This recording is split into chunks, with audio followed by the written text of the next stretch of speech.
home. We're dealing with ex-offenders who are re-entering society and making the readjustment into the free world. And of course, we have with us to give us this information Pastor KWalker. And of course, Pastor Walker, let us simply, in a real sense, continue where we were when we had our commercial break by allowing you to talk about some of these individuals in the parole system and how they became incarcerated and et cetera. You know, as I was saying, Dr. Haney, when you commit a crime, you're the criminal. And chances are there's a victim involved in the process. It could be a crime against a property. But in essence, you're the criminal, you commit the crime, there's a victim. But now, here it is, you're coming up for parole, and now the roles are being reversed on you. Now, in essence, in a lot of situations, the inmate is being victimized all over. It has been made to become the victim in a lot of situations in terms of when they go to the parole board and they're sitting there and they're trying to be released, they've done what they're supposed to do while they're in the system to rehabilitate themselves. And then the parole board, a lot of times, are not taking any note of what they've done to better themselves while they're in the system, to say to society that, yes, I have done a crime, I did it, I'm not denying it, I paid my debt to society, I'm sitting here, I'm going to parole out, I need an opportunity to come back into society. I don't need to be victimized. I don't need to be constantly reminded for the rest of my life of what I've done. You know, in other words, a lot of situations, you go in with a 5-year sentence, or 8-year sentence, or something like that. You're not really a hardened criminal in that sense, but now society is saying you've got a life sentence regardless if you got a 2-year, 3-year, 4-year, 5-year sentence. The society is saying you've got a life sentence because for the rest of your life, people want to remember what you've done in your past and continue to penalize you for all those things.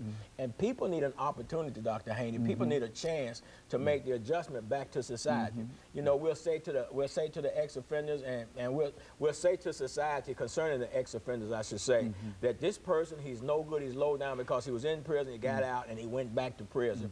But nobody looks at a lot of times why they went back to prison. You know, what was the obstacles that was in front of me that kept me, that made me go back to that old way of thinking. You know, because if I develop myself, if I'm doing something, and then I need to get out and I need somebody to allow me the opportunity to step in a position to practice some of the stuff that I've learned. You know, not just keep me held bondage to what I did in my past. You know, and that's how that thing working now.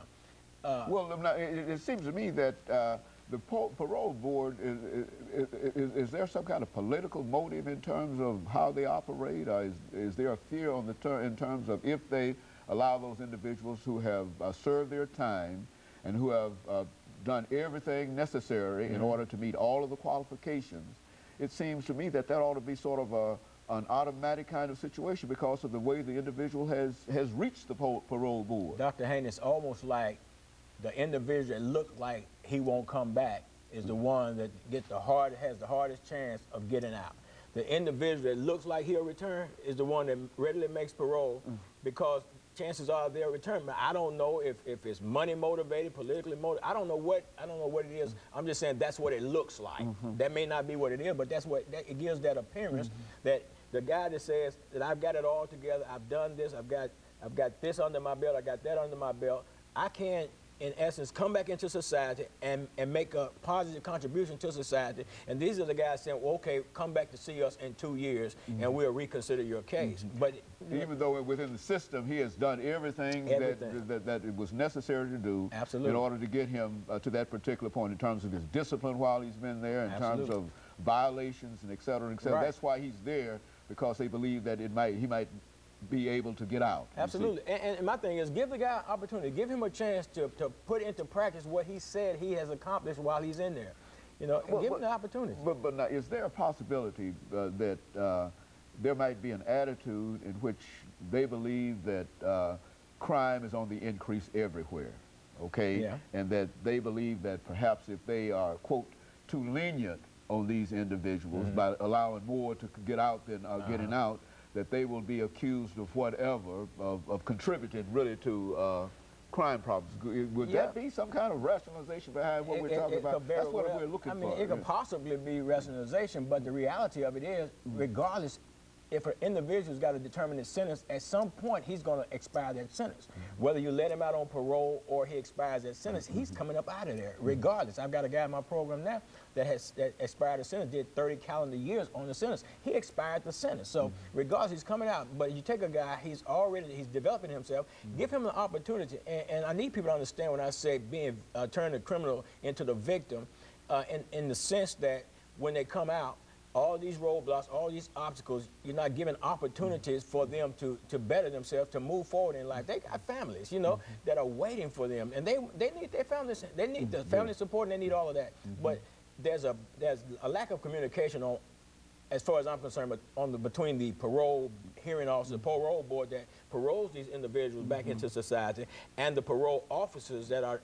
required or assigned to supervise these individuals once they come back into society. There's a problem there when you're dealing with parole officers that don't care.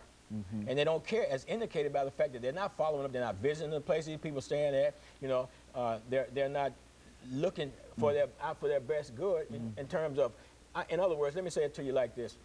People that come into my program, they'll make a 90-day commitment to come into my program while they're incarcerated. They'll get out, and the parole officer will allow them to move on to somewhere else that is not even on the approved list of places for this individual to parole out to.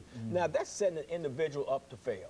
Now, you know, if an individual paroles out into a structured program that's designed to help them to get their life together from A to Z, and then you allow them 2 weeks, 3 weeks, or a month later to leave that program because they come up with an idea, I mean, you're victimizing that individual, and you're saying to that person, I don't care about you, because you know, and when they leave, and I've seen it happen over and over and over again, Dr. Haney, they'll come in and they're allowed to do that like that, and they end right back up in the prison system, and it's because the parole officers are not on top of their job as well as they should be. And I know, you know, there's a lot of them not going to like what I just said, but I don't care, because the reality, truth is truth, and truth stands alone. You might have to proper lie, Dr. Haney, but truth will stand by itself. And if people would get on their job and do what they're supposed to do, require that these people hold up to their commitments that they're making when they're coming out, they will lessen the chances of them becoming reincarcerated again, because they're in a structured environment, in a structured program, they're doing what they're supposed to do.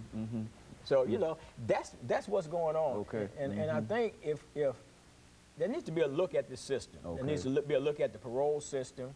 There needs to be a look at the parole when they get out, the supervision part of the system, and everything like that. Because let us hold it right here, Pastor, and we're going to take this final commercial break. Okay. And then we'll come back and allow you to continue this, and we'll be back with our audience following this very, very short commercial break.